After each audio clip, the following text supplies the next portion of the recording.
Thank you for joining me on the continuation of The Wizard Diary. A man's got to know his limitations. At 19. At 19, the last thing on a young man's mind is limitations. Those are things rattling around in an old guy's head like loose teeth. An old guy says, no thanks, when offered a handful of peanuts because he's got a few iffy teeth that may not be able to take the strain of a few peanuts. While a young guy will put a leash of a semi-wild dog, and that dog's hot on the trail of a rogue squirrel, in his mouth, just so he can bend down and tie his bootlace, and not think for 1 second that dog will yank out his front teeth. Thoughts like this float around in my head like loose cannonballs on the deck of an old leaky sailing ship with a drunk captain and even more drunk sailors laughing at the growing waves and at each other as they are toppled over by the rolling iron balls.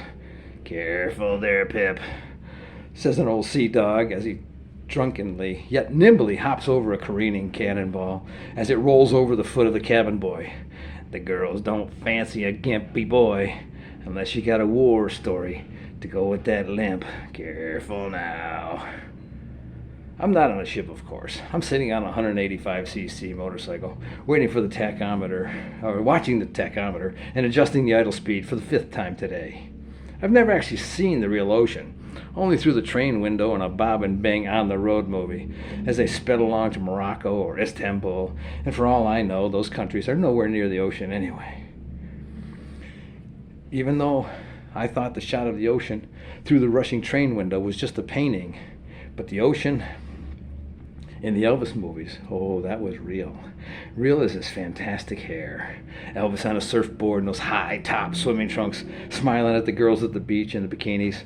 Well, that played well with me, trudging through 4 feet of snow, where there was not a bikini in sight, just masses of creatures so bundled up, there was no telling male from female, human from water buffalo.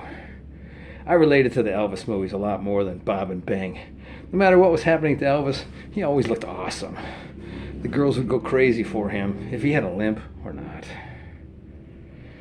There's nothing wrong with idle speed. I'm just hesitant to pull in the clutch, drop the bike in the first gear, ease the clutch out, spin the bike in a tight turn from facing the garage to heading down the driveway. To what? Queen Street, sure. And then what after that? I wonder if Elvis ever hesitated before going out on one of his adventures. Probably not. Pocket full of cash, great car, more than enough good looks and charm to get him in and out of any trouble he may encounter. What do I have? A small motorcycle, way overloaded. I made a tall sissy bar out of the length of an electrical conduit that I had found, bent it into a hoop at the top and 2 L's at the bottom, and wired the bent parts to my bike. It was like a tall backrest. To that I strapped my backpack, bedroll, and one-man tent. Covered it all in a poncho that snapped and danced in the wind as I went down the highway. I was sitting on some canvas saddlebags that I had made on my mom's sewing machine, and the saddlebags had a canteen, some packs of Kool-Aid, and potatoes. I had bought some army pants with huge front pockets. In those pockets, I had a map, matches, a wallet, and some cash, and then about $100 worth of traveler's checks and some candy bars. Under my snowmobile suit, I was planning on leaving at the end of August, but I got delayed until the end of October, so I needed warmer clothes. I had the best piece of clothing I have ever owned. My buddy Cap gave me a real thick wool cable knit sweater. I never realized how wonderfully warm wool is compared to anything. Even wet, it kept me warm. I wore that at least 2 weeks. Night and day. Thanks again, Capper. You saved me 100 times when I was caught in the driving cold rain or sleeping in the snow with your gift. How did I come to be sitting here? Sitting on an idling bike that to me, inside my too tight helmet, was saying, "Let's go. The road is calling. No adventure here. Drop that first gear. Hit the gas. You know the drill." School was a big factor. Man, I was sick of it. All that sitting around, bored out of my mind. And being addicted to Mountain Dew and its 900 grams, whatever a gram is, but 900 of anything seems like a lot, of caffeine, didn't help me sit and pay attention like the other straighten up and fly right scholars of the day. Elvis movies, as referenced earlier, was another factor. He'd cruise into some strange town, find some fine-looking Anne Margaret type, get in a fight with her boyfriend, sing a song or two, and then blow out of town looking for the next adventure. There was never a time when he sat down with a pencil and a paper to try to convert grams of caffeine in a bottle of Mountain Dew to square inches. Not once. Not once in 31 movies. Mom gave me a nice send-off meal last night, and my grandma and Showers were there along with Al and Mom. No one pressed me on what my plans were, and that was good because my plans was to head down the driveway and turn left. After that, the plan thinned very, very quickly. The idea of just going, no plan, no destination or objective, was intoxicating to me. Up until today, I have no memory of ever walking out the front door without a destination in mind. To school, or to Cappers, or to jump on my bike to buy a popsicle at Seversky's. The end was known before the beginning happened. Not this time. The end was way, way out of focus, off into the far distance, calling me. A mixture of dread and excitement ran up and down my spine like alternating current in a wire. The excitement of the unknown and the fear of it screamed at each other as we sat and ate my so-long good luck meal. Showers, who was a WW2 guy, told a story about sleeping under his tank in the winter to keep warm. Seems like information like that was something a kid that lived in a country that had not seen a war in our land for 200 years would never use. But not 2 weeks later, I slept on my motorcycle for a few hours in a wickedly cold and rainy squall I got stuck in. The storm came up on me quickly. I was driving even though it was extremely hard to see.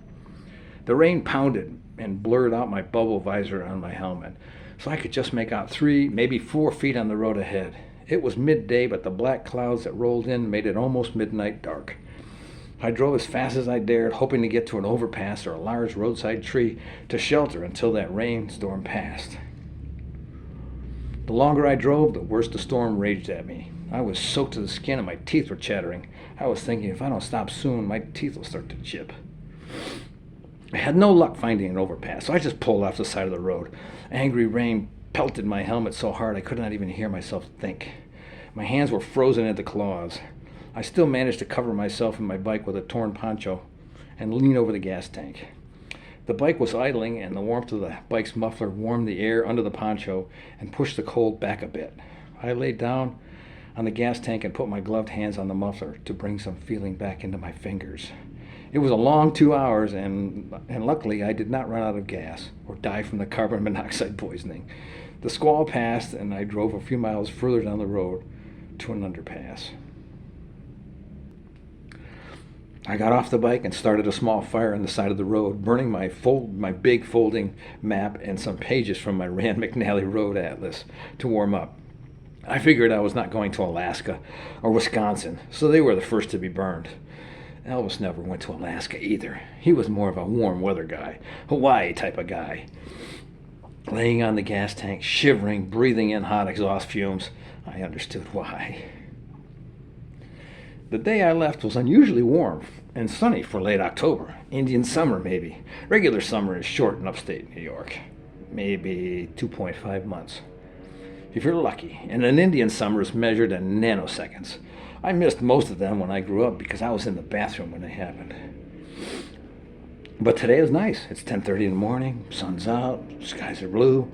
Cap and Al are by the bike with me. They are shocked and amused at the mountain of stuff I have strapped onto my bike. The sissy bar behind the driver's seat is 7 feet high and leaning back a bit. Saddlebags bulge. I get on the seat. The shocks compress almost to the limit, and I think, when I hit a bump of any size, they will have no give left, and I'll take a bump in my back. Oh well, you wanted adventure, kid, and pain is usually involved. And with a decision like that, I thought, bring it. I'm totally ready. I kick the bike, and it responds and starts right away. The familiar tick, tick, tick, tick, tick of the engine vibrated up the seat and runs up my spine, adding to the alternating current of excitement and fear already dancing there. I need to get on my way soon. I just may explode here in the driveway. I drop into first gear, hit the gas, and spin the bike from facing the garage to heading down the driveway. I've done this move hundreds of times, but not with 100 pounds extra weight of gear perched high up over my head. That weight changes the balance of the bike, and if I hadn't slammed my left foot down hard on the driveway, I would have crashed right there and then. Great way to start a new adventure. face down in the driveway, all your stuff piled on your head. Luckily, I had bought some Army surplus leather jump boots that I came to call my indestructibles. So when I slammed my foot down to stop the bike from spinning out, they stopped the bike from dumping and my ankle from spinning out. Mom hears the bike start up and bursts through the back door with a panic look on her face that says, "You're not going to leave without saying goodbye, are you?" Me putting the kickstand back down brought relief to her face. She rushed over to me with 4 candy bars in her hands. She came in close and said, "These are for you when you get hungry on the road. Stop for a snack." I took the candy bars, put 2 each in the front pockets of my green cargo pants, snapped the flaps down and said, "Thanks, Mom. Don't worry. I'll be okay." I'm sure she heard me, even though the bubble face shield and the ticking engine. She said, "Stop in and see Dad before you leave town." I flipped up the kickstand, and I said, "I will." Gave the waiting engine some gas, waved to Mom, Al, and Cap, dropped into first, where all great adventures start, and headed down the driveway. I don't think Mom had any tears as I left, but it's hard for me to say. My vision was somewhat blurry. But I found the end of the driveway, turned left as was my plan, gave my trusty bike some gas, and shifted into second. Everything on Queen Street was exactly the same as it had been all summer. Oh, sure, the leaves were putting on their fall light show, but even that was expected and the same, except everything was totally different as I sped down the street. The air blowing under my shield smelled different. It smelled, well, new. I knew from science class that the air we breathe is not new at all. It's been around, well, pretty much mostly forever. Dinosaurs, cavemen, Roman legions, guys working on the pyramids, fishing in small boats in Africa, all breathed this very same air. Nothing new about it at all, yet it felt new to me. I tilted my head back, closed my eyes on a straightaway section of the road, and breathed it in. Not only the air, but also their dreams. The dream of a stonemason in Egypt with ruined hands, still rubbing a huge stone block with a handful of sand and water to make it smooth and fitting for the eternal resting place for his god-king. The dream of a Norseman pushing himself and his crew out into the unknown water, looking for a place, a better place, where he and his family can find some peace. Dreams, hopes, wishes of 1,000 generations of seekers are blowing into my helmet and into my head. Polynesians challenging the unforgiving Pacific Ocean in a tiny 8-man dugout canoe looking for an island with unlimited food and fish they heard about from a stranger that they found half dead on the beach one day. Only directions he could give was to point out to the horizon with a shaky finger on the endless ocean and say, "It's out there." Our U.S. pioneers ever pushing westward, looking for something that maybe only they can see. I'd never noticed these airborne dreams before. Maybe they only reveal themselves to you when you become a seeker. I opened my eyes when I hit a patch of gravel and realized the road zigzagged a bit. Getting back into my lane, I drove to Dad's store. I pulled up on the sidewalk, not in the parking lot. There were always a few teens milling around in the parking lot, and I didn't want any of my stuff to take a walk without me. Dad was behind the counter, of course. When I came in, all smiles, shakes my hand and says, "All packed?" "Yes, I think so," is what I said. But as I looked around the store with shelves of bulging food, I was feeling very half-packed, half-crazy. Why would any sane person give up a nice sweet home, free food and board to go gallivanting around the country, being wet, cold, and hungry most of the time? "That's good," he said. A lady came in and wanted some bologna, so Dad went behind the cold case and cut her some up using the meat slicer, put it on the scale, and wrapped it in butcher paper so fast that I'm sure no machine could keep up. I was getting hot in my snowsuit, so I unzipped the front some. "Where are you heading from here?" Dad asked. I'll head towards New York City today, but cross the Hudson River before I get there, then on to Connecticut to get Steve," I answered. "Be sure to avoid the Westbrook Bridge crossing the Hudson. One lane is being worked on and the traffic backs up for an hour or so at rush hour. Just go 15 miles north and cross the Johnstown Bridge. It's an older bridge, so the big trucks don't use it anymore." I stand there stunned, as I always am when Dad gives someone directions. Could be a salesman just wanting to know where Mickey Safeway was, just across town, or a family moving to Ohio for work. He could give them all detailed directions, even though, for all my life anyways, he never left Olean, nor did he ever even want to leave. But he could have given the guys from NASA detailed directions to the moon if they came in and asked. Well, I suggest leaving early in the first month. First week if possible, because after that there's a nasty pile of meteors that swing around the moon, and the traffic backs up for a day or two.